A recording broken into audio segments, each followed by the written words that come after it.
Hello, uh, hello students. As you all know that we are basically facing a tough situation due to this COVID-19 pandemic.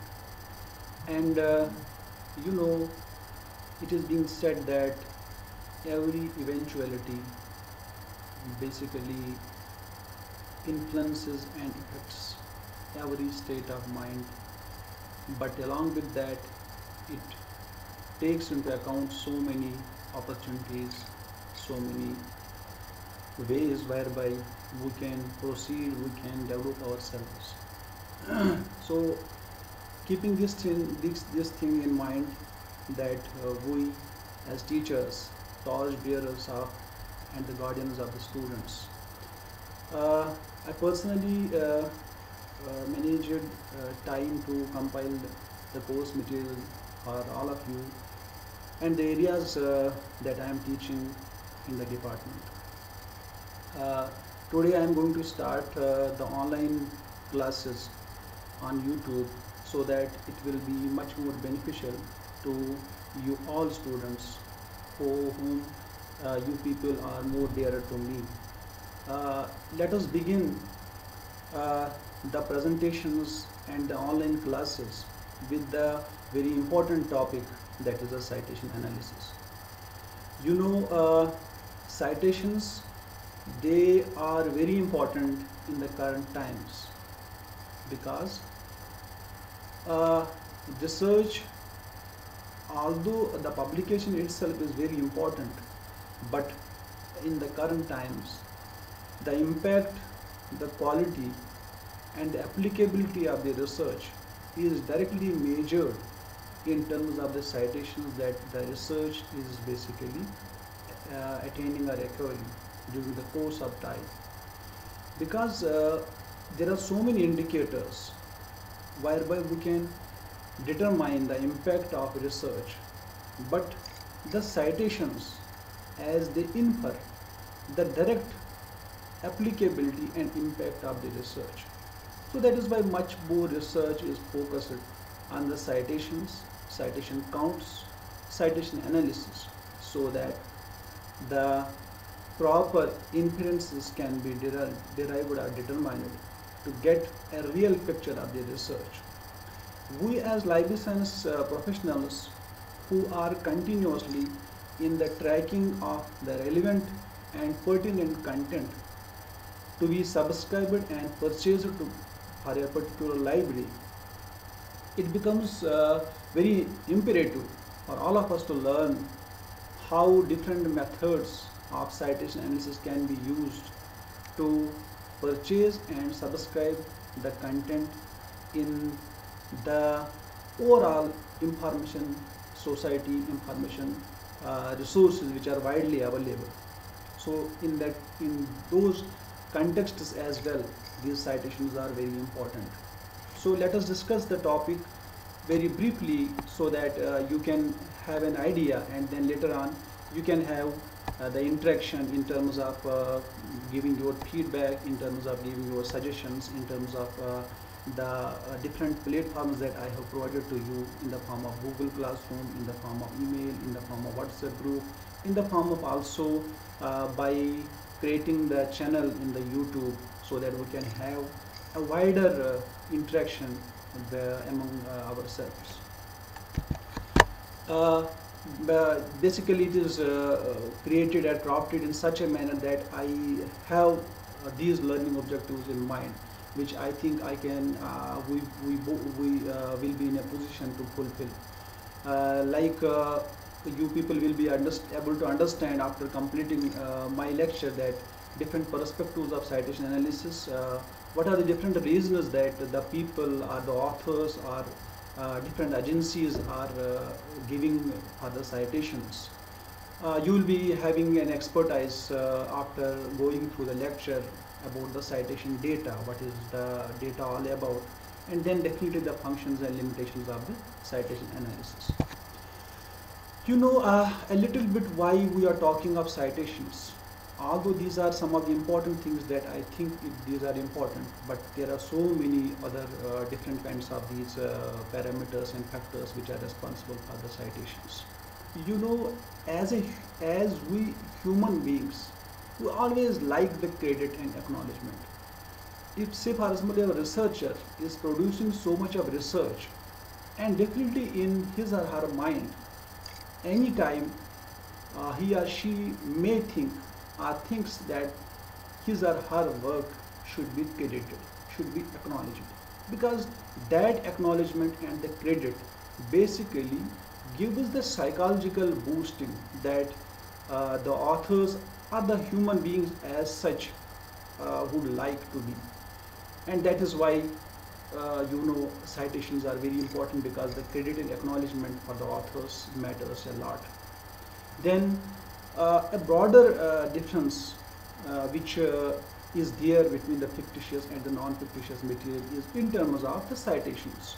In case of fiction or fictitious material which is available in the library, which we are basically purchasing or subscribing for our users, it is always said that the fictitious is an imaginary kind of literature, where there is no need of to have the earlier literature, then the citations are not to be needed.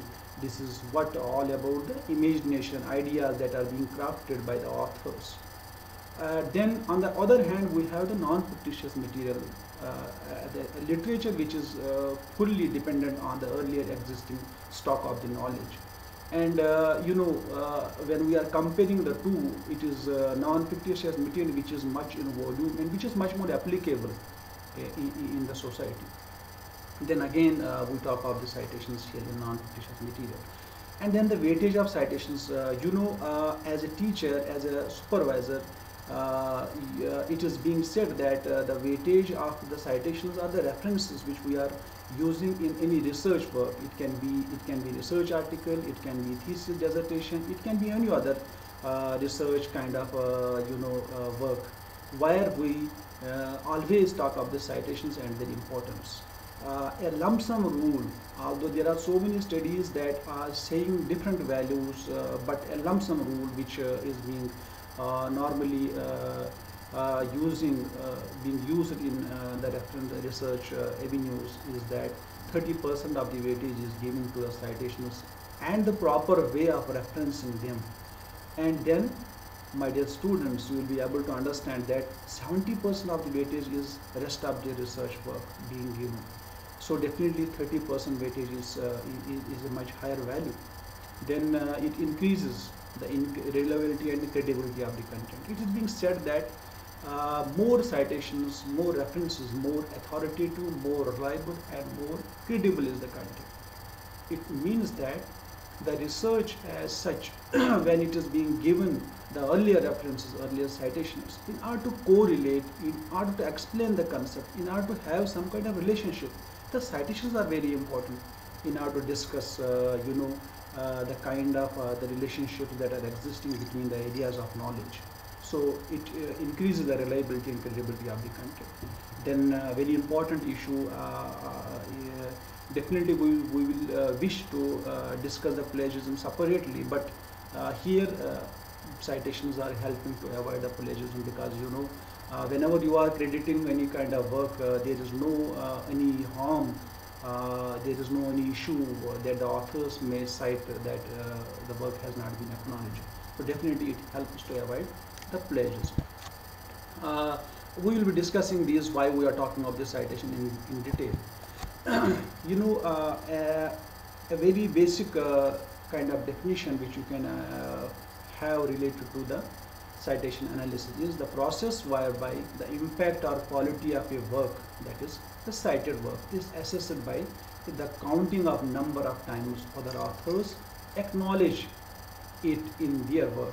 So it is basically a kind of relationship to study between the cited documents and the citing documents. Those documents which have been cited in the citing documents. That is why you will see in the slide below that the document A and the document B, the relationship between the two is basically the citation analysis, where we try to analyze the cited documents and the citing documents. My dear students, there are various ways whereby we measure the relative importance or impact of your work.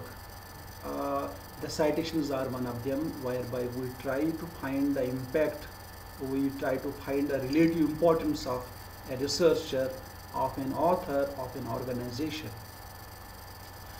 It also helps to use the citations whereby the linking system or the document linkages or the subject area relationships can be identified, can be tested out. This is an area which we will be discussing in detail, whereby the most important documents in a collection, it helps us in collection building.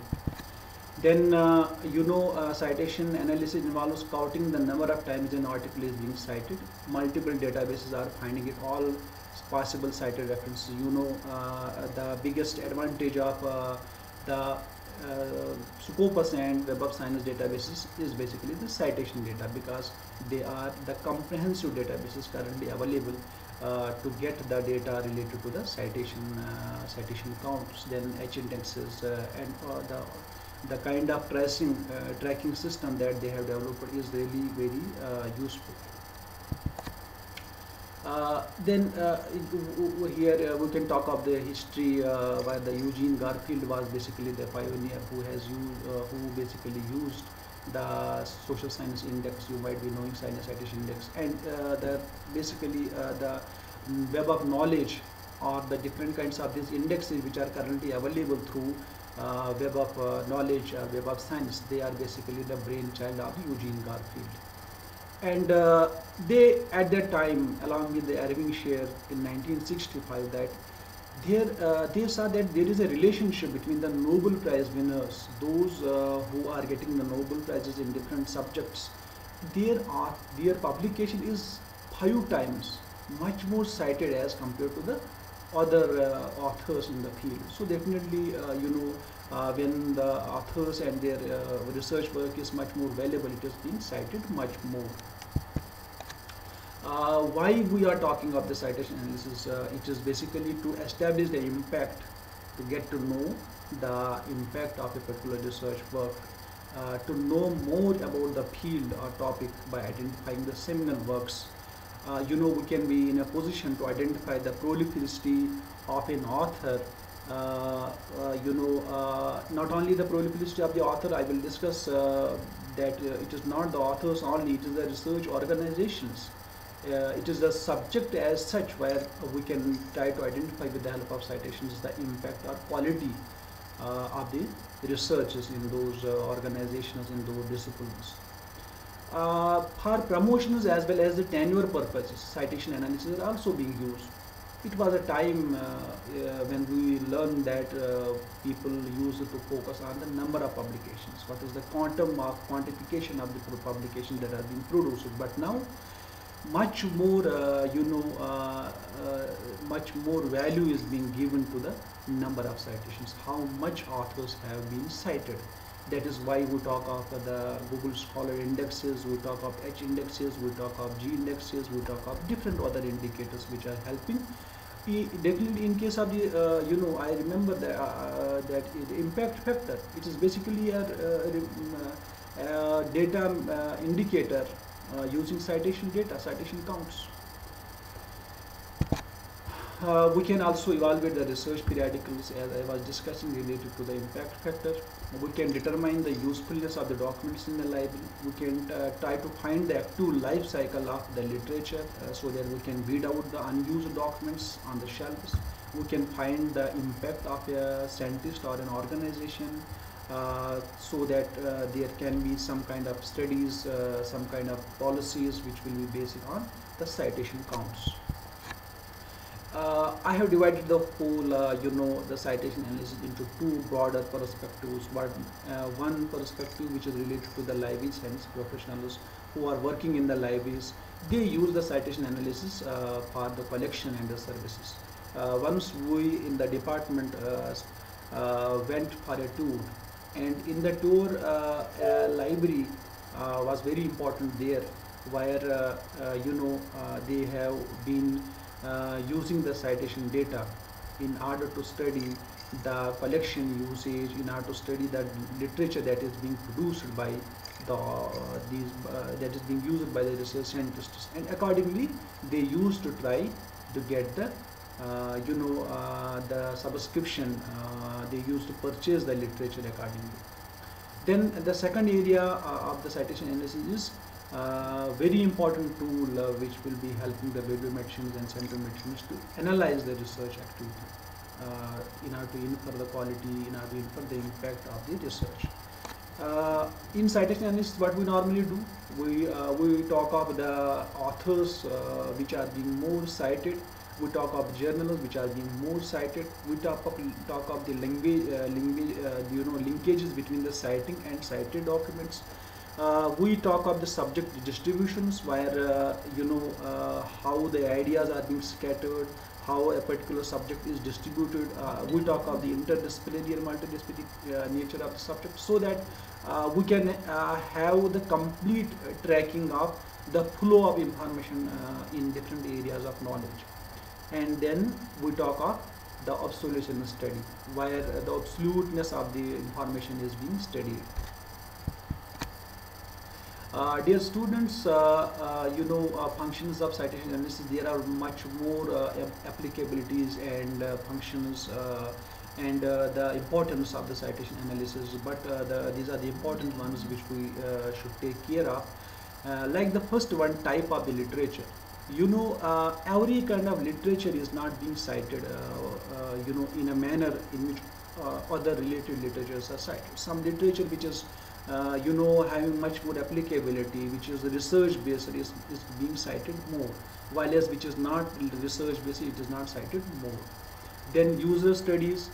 In case of the libraries, we usually undertake such studies where the user behavior, users coming to the libraries and then issuing which type of material, then the log analysis of the electronic content which we are subscribing in the libraries, so that we can get to know which kind of content is being used much and which content is being used less. It is in that context we talk of the user studies based on the citation analysis. Then we talk of historical studies. Citation analysis are helping us to trace the historical origins of the ideas, historical accounts of different kinds of these areas of knowledge, with the help of the tracking of citations from one area into another area. Then communication pattern. One of the biggest advantages of citations is that they are helping in order to get the communication flow of ideas from the origin of the idea and to the distribution of the ideas in different subjects. Then evaluative bibliometrics. Bibliometrics, this is a category of bibliometrics where we talk of the citation counts, where we talk of the assessment of the research, where we talk of the evaluation of the research, so that we can get to know which areas of research are much more usable, which are much more having the impact on the academic community. Then collection development, which I was discussing earlier, that collection development where the library professionals who are working in different libraries, they use the citation data to subscribe, to purchase the material in the library, and along with that you have to remember, my dear students, that it is also used for putting the documents on the shelves. Is a document worth to be put on the shelves? Is a document being in a way giving a shelf space or not? It is being again determined by the citation, because those documents which are not being used by the user, there is no need to put them on the documents. It is the usable content which has to be put on the shelves. Then importance, we have been discussing the importance. You can see the slide where the important the citations values or the citation data values are there, like the identification of the key documents, coverage of primary journals, and you can have the slide because I have already distributed the PowerPoint presentation. Then a very important area in case of the citation analysis are the limitations. Every phenomena which is existing, it is having both pros and cons. In the similar manner, citation analysis are having the limitations. Like the first one, which is very important, that multiple authorship. It is not only always necessary that the research publication will be single author. It will be multiple author, because two or more authors are there as the contributors who have contributed for the research work. So what we are witnessing in the current times, that maximum databases, they try to focus on the first author, while as they give less importance to the second and consecutive authors. There can be some research books where 10, 20, 30 authors may be there who may have contributed for the research publication. So those authors are not given much more weightage. So definitely it is one of the limitations, that there is no any mechanism that is existing in the current times related to the multiple authorship and their citations. Then self-citations, I have discussed this topic in length, where we talk of the citations that are being given by themselves, by the authors, by the organizations, by the research journal publishers. These three important aspects make it as a self-citation, because if I as an author is continuously producing my publications by citing my earlier publications, so it will be self-citation. Similarly, an organization, if an organization is publishing new research by citing the organizational publications, it can also be a self-citation. While as in the third case, the journals, maximum journals are also doing it by increasing the impact factor value by citing their earlier citations. This is again an issue.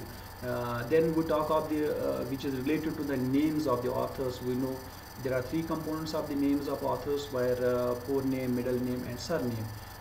There are issues of homographs and synonyms, where the names can be similar, where the spelling can be same, where the surname can be same. At that time, databases and their tracking of the citations is becoming a challenge, basically. In case of synonyms, mostly we talk of the initials, because initials, in ACR2 are the cataloging rules, and in other information retrieval system techniques, we normally talk of the initials of these authors. So at that time, initials may also create an issue. Type of the sources, every kind of research which is being published in different forms, different types of documents, is not giving or attaining the similar kind of citations. Like the journals, they are being cited much more as compared to the books. Books are being cited much more as compared to the encyclopedias and reference books. In the similar manner, every kind of document is having its own way of getting the citations. So it is again the limitation that research-based work is giving much more, given much more citations. Then one of the important things which we are facing in case of the citation index analysis is implicit citations. Dear students, implicit citations are those citations whereby it becomes much more difficult to find the original contributor or the producer of a particular idea. So when the secondary or tertiary citations are being used, ignoring the earliest or the original author, it becomes implicit citation. So it is again an issue that the citations sometimes becomes implicit, indirect citations are there. Then fluctuations with the time, citation value or data, it changes with respect to the time. It is not necessary that the article or the research work can get the similar kind of citations with the every passage of time. It changes, it fluctuates with respect to time. Then the subject field variations, it is again very important issue to be debated, because science and technology subjects are having much more citations, while social science and arts subjects are having very less number of citations. So at that time, again, the subject field has to be taken into account, so that we can have a system whereby we can normalize the subject field variations in case of citations. Errors. It is prevalent in not only in national databases but also in international databases, where Maybe some grammatical mistakes, some spelling, some minimum errors are there, which helps, which basically makes it very difficult to analyze the citation analysis, citation counts of these documents or authors. It is there in the system. There are different errors in the form of there are many ways whereby the errors can be there. Uh, I would like to acknowledge all those sources where I have been using this PowerPoint presentation and the content. Uh, Thank you, dear students. Uh, I wish you all the best. I have created the YouTube channel, so I welcome you all to subscribe the channel so that the new lectures and the presentations will be available, and you will be getting intimated to them. And the last thing I want to share with you is that please give your feedback, suggestion, comments, anything which you want to to communicate to me. I will be happy to answer all your queries. Thank you very much. Thank you.